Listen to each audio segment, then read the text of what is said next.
நானும் எங்கள் அண்ணனும் சேர்ந்தோம்னா எங்கள் அக்காவை அடி மொத்துன்னு மொத்தி விட்ருவோம். எங்கள் அக்காவுக்கும் நானும் சேர்ந்தோம்னா அடி 2 பேரும் அடிச்சுட்டு ரத்தம் வர அளவு பரண்டிட்டுலாம் விளையாடுவோம்.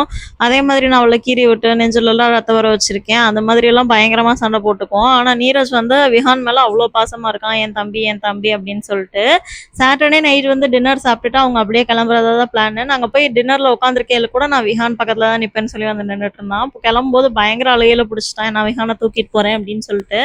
இல்லைடா நீ போ, நாங்கள் கொஞ்சம் நாளில் வரோம்னு சொல்லி சமாதானம் பண்ணி தாட்டி விட்டாச்சு. சண்டே விஹானுக்கு வந்து போலியோ ட்ராப்ஸ் ஊற்றிருக்கோம். இதான் ஃபஸ்ட் டைம் ட்ராப்ஸ் ஊற்றுறேன். அதனால் வந்துட்டு ஜாலியாக கிளம்பி போயாச்சு. வண்டியிலலாம் உட்காந்துட்டான். கொஞ்சம் தூரம் உட்கார வச்சுட்டு அப்படியே தூக்கிட்டேன். ஏன்னா இன்னும் தம்பிக்கு வந்து ஸ்டடியாக உட்காரலாம் தெரியல. நிற்க மட்டும்தான் செய்கிறான். உட்காரணும்னு ட்ரை பண்ணவே மாட்டான். அதே மாதிரி 90s வந்து ஒரு கையில் அடிச்சுட்டே ஒரு பொம்மை வரும்ல, ஜவு மிட்டாய் பொம்மை, அது மாதிரி இந்த டாயை கொடுத்தா கையை ரெண்டையும் தட்டிகிட்டே இருக்கான்.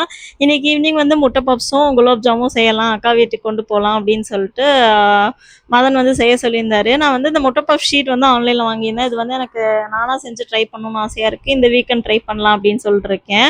இந்த முட்டை பப்ஸ் வந்து ரொம்ப சூப்பராக வந்திருந்தது. ஓடிஜியில் வச்சு எடுத்திருந்தேன். எனக்கு ரொம்பவே டேஸ்ட் பிடிச்சிருந்தது. ஆனால் கம்ப்ளீட் ஃபுல்ஃபில் வீடியோ எடுக்க முடியல.